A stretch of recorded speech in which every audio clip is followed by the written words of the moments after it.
Alright, magandang araw mga ka-tracker. Welcome sa ating YouTube channel vlog for today's video. Ipakita ko lang sa inyo itong katatapos lang namin ng air condition.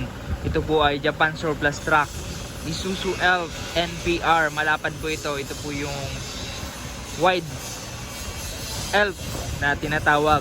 6-wheeler 4x2 drop side body, 14 feet ang haba. Ikutan po natin para magkaroon po kayo ng idea and reference sa ganitong unit. So ito mga ka-tracker, may plaka na nakarehistro. Ayan. So complete electrical standard accessories. Color white, fully repaint. Ayan, urethane white. Urethane paint yung ginamit. Ayan. Diba, pogi na yan. Ayan, kompleto accessories. Ang gross weight capacity nito ay 4,200.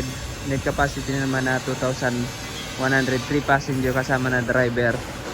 Pag bumili po kayo dito, as is condition, ipaparikon pa natin. Inaabot ng 3 weeks to 1 month depende sa latag. Ito po, naka-upholstery na yung mga upuan, brand new dashboard. So, ayan, may floor matting na. Ayan, dashboard po brand new, tapos naka detailing na kapag ilalabas namin. May air condition. Ito naka-molye. Ayan, naka-molye po yung harap at likod. Pero disc brake yung anahan, drum brake yung likod. 5 stud lang meron ito, 6 stud. Ayan, mas mas mahal. Ito 5 stud lang, tapos naka disc brake. Ayan po. Yung naman ito, chassis sariwa naman. Color black yung chassis. Ayan, diba? Same tire. Ayan, harap likod same tire po. Tapos 14 feet. Ayan, 14 feet yung body na may extended railings, tapos may center. Ayan, center post. And dalawang unit ito ilalabas ngayong araw. Ayan, inokompleto na. Ayan, may mga grill yung taillight. Naka-rehistro na to, may plaka na mga ka-tracker. Ayan. Ayan po. Solid mga ka-tracker. Ang natin, mga gulong ay Japan Surplus Bridgestone. Ayan, Bridgestone po. Ito naman ay electronic type engine, 4HL1 ang makina, 4HL1 direct injection. Ayan, solid. So mga ka-tracker, dito lang kami matatagpuan sa Barangay Mambugdos, Bacoor, Cavite, Calipil Marketing Corporation. Ayan, pogi na. Lalabas ngayong araw daw. Ayan.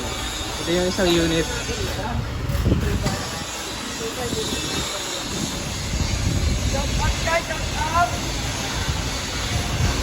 Ayan, brand new battery na rin. Brand new battery. Ayan, maganda. Ito merong running guard. Ito naman naka aluminum sidings, steel flooring na rin.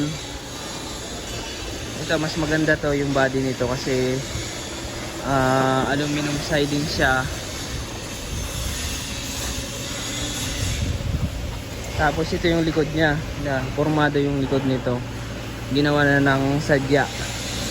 Ayan. Makakapal pala yung nito, yung molye. Ayan, 5 stud rin to, pero dinagdagan ng molye. Ayan, dagdag molye. Ayan, pogi. Diba, mas pogi ito, oh. Tingnan. Alright mga ka-tracker, kung naghanap kayo ng ganitong unit, punta lamang kayo dito bukas ng Lunes hanggang Sabado, 8 AM to 5 PM. Ayan, kung nagustuhan nyo itong video na to, paki-like, share, and mag-subscribe na sa ating YouTube channel. Paki-follow na rin ang ating FB page. Maraming salamat. God bless. Bye-bye.